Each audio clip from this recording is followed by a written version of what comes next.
ये कहानी एक ऐसी लड़की की है जो एक लड़के के प्यार में गिरफ्तार हो जाती है और उसे रात को बाहर मिलने को कहती है। रात को वो चोरी छुपे उस लड़के से मिलने जाती है तो वहां वो लड़का नहीं बल्कि कोई और होता है। फिर कैसे उस लड़की की जिंदगी तबाह होती है, ये दर्दनाक कहानी सुनकर आपकी आंखों में भी आंसू आ जाएंगे। तो चलिए शुरू करते हैं आज की कहानी। अपनी बदनामी की जिम्मेदार मैं खुद हूँ। न मैं नादानी में मोहब्बत करती और न अपना सब कुछ लुटाकर अपनी जिंदगी बर्बाद करती। ये उन दिनों की बात है जब काफी दिनों से हमारे घर के सामने वाला मकान खाली पड़ा था और मकान मालिक किसी छोटी सी फैमिली की तलाश में था। जल्द ही उसको किराएदार मिल गया। ये किराएदार आशीष नाम का एक नौजवान लड़का था। वो नजदीकी गांव से शहर पढ़ने के लिए आया था। वो सारा दिन बाहर रहता और रात को घर आकर पढ़ाई में बिजी हो जाता। जल्द ही पड़ोस वालों ने महसूस किया कि उसकी सेहत खराब होती जा रही है। जब वो गांव से आया था सुर्ख सफेद और सेहतमंद था। बाद में उसका रंग भी पीला पड़ने लगा और पतला भी होता चला गया। एक दिन पापा को वो गली में मिला। पापा ने उससे पूछा, आशीष बेटा तुम्हें क्या हुआ है? क्या शहर का पानी रास नहीं आया जो दिन ब दिन कमजोर होते जा रहे हो?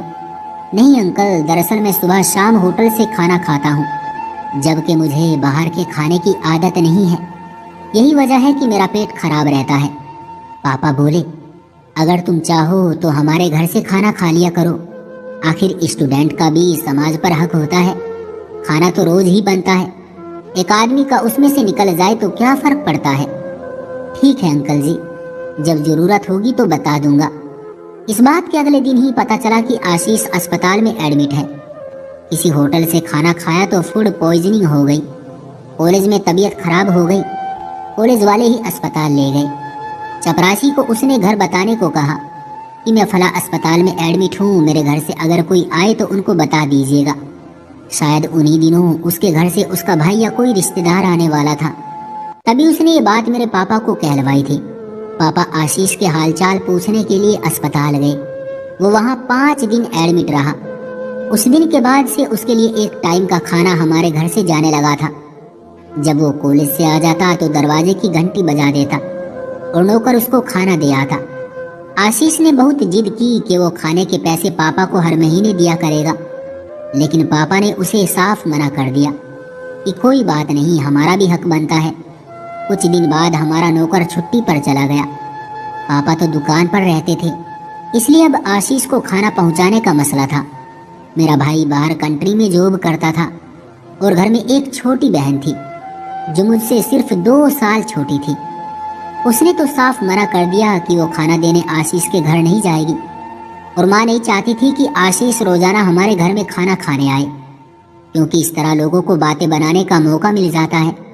अब उसकी रोज की यही रूटीन थी कि जब वो कॉलेज से आता घंटी बजाकर दरवाजे पर खड़ा रहता और खाना लेकर अपने घर चला जाता। खाना खाने के बाद दोबारा बर्तन देने आता, घंटी बजाता और हम बर्तन ले लेते थे।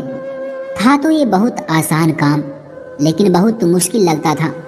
कभी माँ फ्री नहीं होती तो ये काम मुझको ही करना पड़ता। एक दिन वो खाना लेने ना आया, अगले दिन भी ना आया। माँ उसके घर पर गई, घंटी बजाई, वो बाहर आया तो पूछा, बेटा खाना क्यों नहीं ले रहे? कहने लगा, आंटी जी मेरी तबीयत ठीक नहीं है, बुखार आ रहा है और मुझको लूज मोशन की भी तकलीफ हो गई है। अच्छा बेटा, तो मैं खिचड़ी बनवाकर भेज देती हूँ तुम्हारे लिए। माँ ने मुझसे कहा कि खिचड़ी बना दो। मैंने खिचड़ी तैयार कर ली तो मौसी जी का फोन आ गया कि उनके पति की तबीयत खराब है और उनको अस्पताल ले गए हैं, फौरन आ जाओ।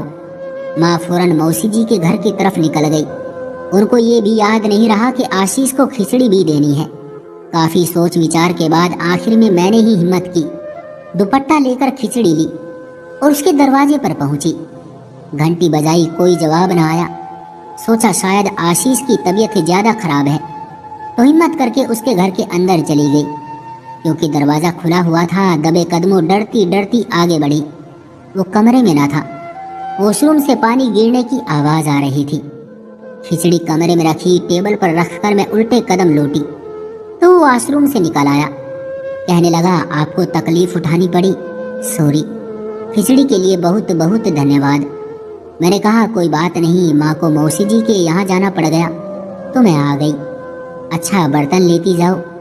उसने प्लेट में खिचड़ी निकाली, बर्तन खाली कर दिए। मैंने बर्तन उठाए और घर आ गई। इस पहली मुलाकात के बाद मेरी झिझक खत्म हो गई। अब जब भी मैं फ्री होती दरवाजे से झांकती, अगर कोई गली में इधर उधर ना होता तो तेजी से उसके घर के अंदर चली जाती और खाना देकर आ जाती। शुरू में हम हालचाल के सिवा और कोई बात नहीं करते थे। आहिस्ता आहिस्ता झिझक कम होने लगी और मैं उसके साथ थोड़ी देर कोई इधर उधर की बातें कर लिया करती थी। अभी तक मोहल्ले वालों को पता नहीं था कि मैं उसके घर खाना देकर आती हूँ। एक दिन बदकिस्मती से मोहल्ले की एक औरत ने मुझको आशीष के घर से निकलते हुए देख लिया। बस फिर क्या था, बात मुंह से निकली और कोठों पर चढ़ी। वो एक लगाई बुझाई करने वाली औरत थी। उसने हर तरफ इस बात को फैला दिया और यूं मैं सारे मोहल्ले में बदनाम हो गई। माँ ने स्कूल में भी आना जाना बंद करवा दिया और इस डर से मेरा घर से बाहर निकलना बंद कर दिया कि कहीं ये बात मेरे पापा को ना पता चल जाए। अब तक तो हमारे बीच कोई ऐसा वैसा मामला नहीं था, लेकिन जब घर से निकलना बंद हुआ तो न जाने क्यों दिल बेचैन सा रहने लगा। महसूस हुआ कि मेरे दिल में उसकी जगह थी, जो अब उसकी जुदाई मुझे तड़पाने लगी थी। इंसान पर पाबंदियां लग जाए तो दिल के मर्ज की शिद्दत भी 2-4 हो जाती है। अब मैं उससे मिलने की नई नई तरकीबें सोचने लगी। एक बार चिट्ठी लिखकर उसके घर के अंदर फेंक दी, जिसमें लिखा था कि गली में निकलकर अपनी सूरत दिखा दिया करो, कहीं तो पल भर को मिलो। उसने उस चिट्ठी का कोई जवाब न दिया। मुझको और ज्यादा बेकरारी होने लगी। एक और चिट्ठी लिखकर दरवाजे से झांका, देखा कि गली में कोई नहीं है तो तेज कदमों से उसके घर की तरफ गई।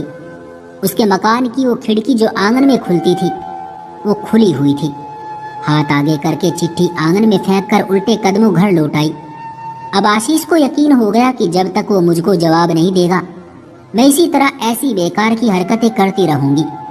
तो अगले दिन उसने सुबह सुबह हमारे दरवाजे की घंटी बजाई। माँ पूजा कर रही थी। मेरे दिल ने कहा हो ना हो वही है, दबे कदमों दरवाजे पर पहुंची। झांका तो वही था। कहने लगा मेरे मकान में मेरे कॉलेज के दोस्त और क्लास फेलोज भी आ जाते हैं, इसलिए अब तुम मेरे घर में मत आना। तो फिर गली में ही मेरी बात सुन लो।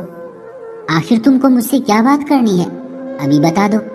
अभी पापा के आने का समय हो रहा है, वो अचानक ही आ सकते हैं। तुम ऐसा करो, मुझसे नदी पर मिलो। मेरी सहेली का घर वहाँ पास में ही है, मैं उसके घर का कहकर जाऊंगी। दिन में तो मैं पढ़ाई करती हूँ, कल से एग्जाम स्टार्ट है। अच्छा तो फिर रात को मिल लो। रात को? उसने हैरानी से कहा। हाँ, नदी तो 2-4 कदम पर ही तो है। रात को मम्मी पापा जल्दी सो जाते हैं, मैं अंधेरे में निकलकर नदी पर आ जाऊंगी। देखो आज रात जरूर आना, ऐसा ना हो कि तुम ना आओ और मैं वहां तुम्हारे इंतजार में रात भर बैठी रहूं। ऐसा कहकर मैंने जल्दी से दरवाजा बंद कर दिया। अब आशीष के पास इसके सिवा और कोई चारा नहीं था कि वो रात को नदी के किनारे जाकर बैठ जाए और मेरा इंतजार करे। इत्तेफाक के उस दिन माँ और पापा देर तक बातें करते रहे और कहीं जाकर 12 बजे तक सोए। जैसे ही वो सोए मैंने दबे कदमों से आंगन पार किया और आहिस्ता से कुंडी खोलकर गली में झांका। आसमान पर सितारों की मध्यम रोशनी थी। गली सुनसान थी और वहां दूर दूर तक कोई नजर नहीं आ रहा था। जाने दिल की गली का क्या जोर और जज्बा होता है कि इंसान न आंधी देखता है और न तूफान, न इंसानों का डर रहता है और न भूत प्रेत का। तेज तेज कदम उठाती तकरीबन 7 मिनट में मैं नदी के किनारे जा पहुंची। मुझे आने में देर हो गई थी, मगर मुझे फिर भी यकीन था कि वो वहां जरूर होगा। हजारों चीजों का डर दिल पर उठाए जब मैं नदी तक पहुंची तो देखा कि वहां वो नहीं था। थोड़ा सा और आगे बढ़ी तो कोई बैठा नजर आया। मैं समझी कि आशीष है जो मेरा इंतजार कर रहा है। जब थोड़ा और आगे गई तो देखा कि वहां वो तो नहीं, कोई और बैठा है। मैं डर कर वापस पलटी तो बोला डरो नहीं बहन, मुझे आशीष ने भेजा है। उसको बहुत तेज बुखार है, वो मेरे घर में लेटा है, तुमको बुला रहा है। मैंने कहा रात आधी हो चुकी है, अब तुम्हारे घर गई तो वापस अपने घर कब पहुंचूंगी। मेरा घर ज्यादा दूर नहीं है, अब आ ही गई हो तो उसकी बात सुन लो। ये लो, उसने ये पर्चा लिखकर मुझे दिया है, खुद पढ़ लो। अगर मेरी बात का यकीन नहीं, उसने जेब से टॉर्च निकाली और पर्चे पर डाली। मैंने पढ़ा, उसमें लिखा था मुझे बहुत तेज बुखार है, मुझे 2 घड़ी देखने को आ जाओ। मेरे अंदाजे से राइटिंग तो उसी की थी। मैं उसकी तकलीफ के बारे में सोचकर तड़प उठी। बगैर सोचे समझे उसके दोस्त के पीछे पीछे चल दी। थोड़ा आगे आई तो उसे एक स्कूटर नजर आया। वो बोला, इस पर बैठ जाओ, बस 2 मिनट में पहुंच जाएंगे। तुमको वापस भी इसी स्कूटर पर ले आऊंगा। न जाने किधर किस रास्ते पर वो मुझे ले गया। उस समय मेरी मत मारी गई थी। आशीष के बुखार के बारे में सुनकर मैं उसके पीछे चल दी। हालांकि मुझे वापस घर चला जाना चाहिए था। आशीष की सोचों में ऐसी डूबी हुई थी कि अंदाजा न हुआ कि मैं कितनी दूर चली आई। जब एक मकान के सामने स्कूटर रोककर उसने मुझे उतरने को कहा तो मुझे होश आया। मकान के अंदर पहला कदम रखते ही दिल ने कहा कि तुमने यहाँ आकर बहुत बड़ी गलती की है। धड़कते दिल के साथ आधी रात को मैं एक अनजाने घर में पहुंच गई। सोच तो मेरी आशीष का प्यारा चेहरा था, इसके अलावा मेरी और कोई सोच नहीं थी। जब अंदर गई वहां बिस्तर पर कोई बैठा था, मगर वो आशीष नहीं था। मैंने इधर उधर देखा, शायद वो दूसरे कमरे में हो। अभी मैं देख ही रही थी कि दरवाजा बंद करने की आवाज आई। वो व्यक्ति जो मुझे लाया था वो दरवाजा बंद कर चुका था। इतने में दूसरे कमरे से 2 और व्यक्ति आए, मगर उनमें से कोई भी आशीष नहीं था। मैंने पूछा, आशीष कहाँ है? उनमें से एक लड़का बोला, उसे भूल जाओ, वो नदी में डूब चुका है। उसके बाद क्या कहूँ? कलम को खून के आंसू में डुबोकर लिखूं तो सारे बदन का लहू खत्म हो जाएगा। मैं कितनी बेबस लड़की, और ये इंसान के रूप में दरिंदे। जो कदम मैंने बिना सोचे समझे उठाया वो मुझे कहाँ ले आया। रात सर पर से ऐसी गुजरी जैसे डायन हो। हजारों गिद्ध और चीलें चिल्लाती हुई कानों में महसूस हो रही थी। सुबह हुई भी तो कितनी स्याही समेटकर मेरे दामन में ले आई। उजाला तो फिर हुआ ही नहीं। मेरी जिंदगी में मैंने अगर एक गलती कर ली थी तो मुझे दूसरी गलती नहीं करनी थी। मगर अगली सबसे बड़ी गलती मैंने ये की कि पापा के डर से सुबह को घर ना गई। हालांकि मैं चाहती तो सुबह घर चली जाती, जो होता सो होता। बाबुल की छत से तो न जाती, मगर मैं तो वहीं बैठी रोती रही। आशीष को कोसती रही कि उसने ये सब कुछ मेरे साथ जानबूझकर किया, या वो खुद किसी का शिकार हो गया था। भोलेपन से शायद उसने अपने किसी दोस्त को अपना राज बताकर उनको मौका दे दिया था। ये राज तो कभी खुल ही ना सका।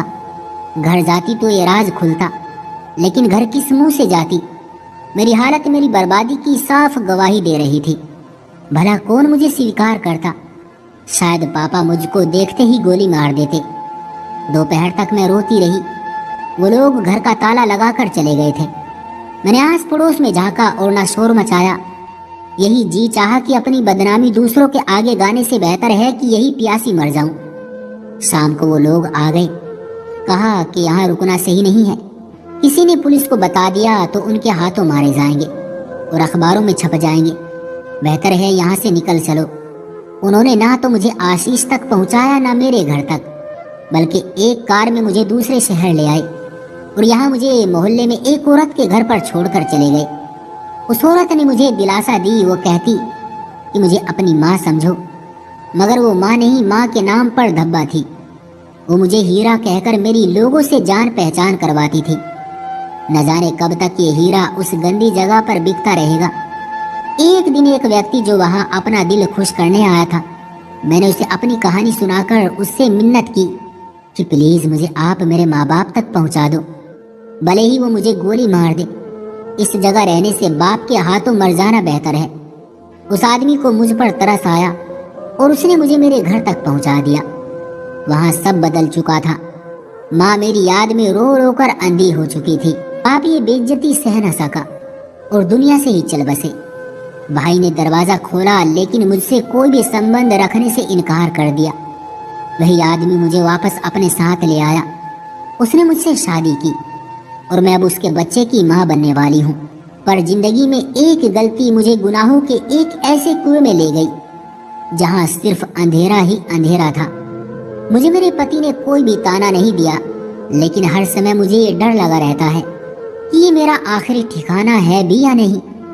दोस्तों, बेशक एक लड़की जब गलत कदम उठाती है तो नतीजा कुछ ऐसा ही होता है। इसलिए हर लड़की या लड़के को सोच समझकर कदम उठाना चाहिए। और ऐसे किसी भी अजनबी पर भरोसा नहीं करना चाहिए। क्यों दोस्तों, सही कहा ना मैंने? आपका क्या कहना है इस कहानी के बारे में? कमेंट करके हमें ज़रूर बताएं। वीडियो को लाइक करके चैनल को सब्सक्राइब कर लीजिए, साथ में घंटी को दबाकर ऑल पर सेट कर लीजिए ताकि आने वाली वीडियो आपको तुरंत मिले। मुझे दीजिए अगली वीडियो तक इजाज़त, तब तक के लिए धन्यवाद।